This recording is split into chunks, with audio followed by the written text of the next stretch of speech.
مرجي وحلو حدا ما بعد قوم السوق قاعد المشي كودي إلا كودي بركي لبدي ملاسو بلام أيه أنا وحنا نمي لبدي يروح السوق قاعد مروه دمدمسيada way soo galeen laakiin waxa ka jiraan xagga koonfurta ayay ka jiraan dabaysha ma ka cararayaan dabaysha ka cararayaan oo kalba dabaysha dhan ugu tuuraysa markay dhan soo baqtiyeen badhanka dabku waa dab xoogan oo aan sahlan karin dab xoogan weeye oo aad u sahlan reer la socod farsa bulshada reer caasana waxaan malayaa rag iyo dumar baa la soo gudmado iyo ku warbixi dabka nooga warbixi dabku wuxuu bilaabmay labadii maanta labadii maanta iyo saacada inta u dhaxaysa u baxaya anagu waxaan soo gaadhnay 3dii galabnimo qonahan ka bilownay badan ayaanu daminay qonahan dantamiskii iyo ciidan badan oo kale way ka jiraan waa kaas wada idin muuqda wala sixilaya marka dambayso ka sii daray dab aad u weyn oo ka intaas oo dhan ka soo kacay ilaa 3 kiiloomitir buu soo soconayay alxamdulillah intii dhinacaas ahayd waa soo daminaa hadda togaas la raacayna haddii alla idmo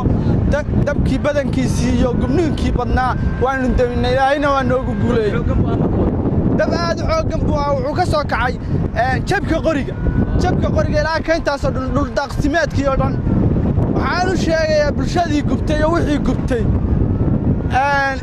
in la soo qabto oo reer miyigu iska kaashadaa qofkii gubay reer miyi baa gubay baa nala ku yiri alxamdulillah rabbil caalamiin ilaahay baa noogu guuleeyay dhibaatada ugu weyn ee idinku haysay dhanka dabaysha miyay hayso de wuxuu waa caws waa batrool ma garatay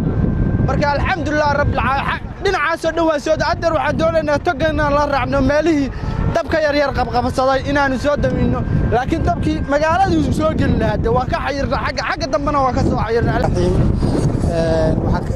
waxaan wada gooyaan joognaa dab aad u balaaran baa ka kacay oo aad u baaxad weyn si wanaag marka waan ka howlgalnay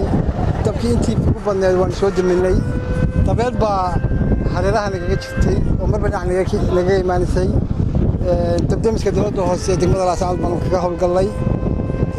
hadda intii in yar baan ugu xasantahay dib waan ku noqonaynaa gaarigan